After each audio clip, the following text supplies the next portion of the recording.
ఆంధ్రప్రదేశ్ లో అధికారంలో ఉన్న కూటమి ప్రభుత్వంపై మాజీ మంత్రి బొత్స సత్యనారాయణ ఫైర్ అయ్యారు. రైతుల దుస్థితి, ప్రభుత్వ భూముల కేటాయింపు అంశాలపై అధికార కూటమిపై మాజీ మంత్రి బొత్స తీవ్ర విమర్శలు గుప్పించారు. రాష్ట్రంలో రైతుల పరిస్థితి అత్యంత దయనీయంగా ఉందని, రైతులు బ్లాక్ మార్కెట్లో అధిక ధరలకు ఎరువులు కొనుగోలు చేసి పంటలు పండించాల్సిన దుర్భర పరిస్థితి అయితే నెలకొందని బొత్స ఆందోళన వ్యక్తం చేశారు. ప్రభుత్వ భూములను వాళ్ళకి ఇస్తున్నప్పుడు దానికి ఎందుకు పారదర్శకతతో ఆ కార్యక్రమం చేయట్లేదు? ఎందుకు ఓపెన్ గా వాటికి వచ్చి టెండర్లు పిలిచి మీ ఆలోచన విధానాన్ని దాంట్లో పొందుపరిచి, ప్రభుత్వ విధానాన్ని పొందుపరిచి దీనికి రండి, ఎవరు ముందు వస్తారో కంపార్ట్మెంట్ అని ఎందుకు చేయట్లేదు?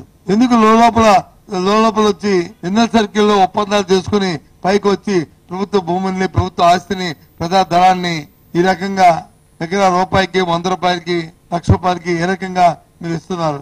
కోట్లాది రూపాయల తాలూకు భూముల్ని. ఎప్పుడు రాష్ట్రంలో ఇలాంటి కార్యక్రమాలు జరిగినాయా? జరిగితే చెప్పండి, ఉదాహరణ చెప్పండి. రోజు పత్రికల్లో రాష్ట్రంలో గత 5 సంవత్సరాల్లో ఈ ప్రభుత్వం చేసిందని అంటుంటారు కదా, మీరు చెప్పండి ఎక్కడ జరిగావు, ఎప్పుడు జరిగింది చెప్పండి. ఆలోచన ఏంటి? అధికారం వచ్చి ప్రజలు వచ్చి 5 సంవత్సరాలు అధికారం ఇచ్చిన పాపానికి ఈ విధమైన దోపిడీగా? ప్రజా సంక్షేమం సంబంధించిన అంశాన్ని వచ్చి పక్కన పెట్టి వాటి గురించి ఒక్కసారి కూడా ఆలోచన చేయకుండా కొనుగోలు కేంద్రాన్ని ప్రారంభిస్తే ఒకవేళ ఆ మార్కెట్ ఇంటర్నేషనల్ లో దానికి కొనుగోలుకు 100 కోట్లు 200 కోట్లు ప్రభుత్వం నుంచి పెట్టవలసి వస్తే అవి పెట్టడానికి వచ్చి పెట్టి రైతులు ఆదుకోవడానికి వచ్చి మీకు చేతులు రావు. వాటి గురించి మీకు బుర్రలో ఆలోచన రావు.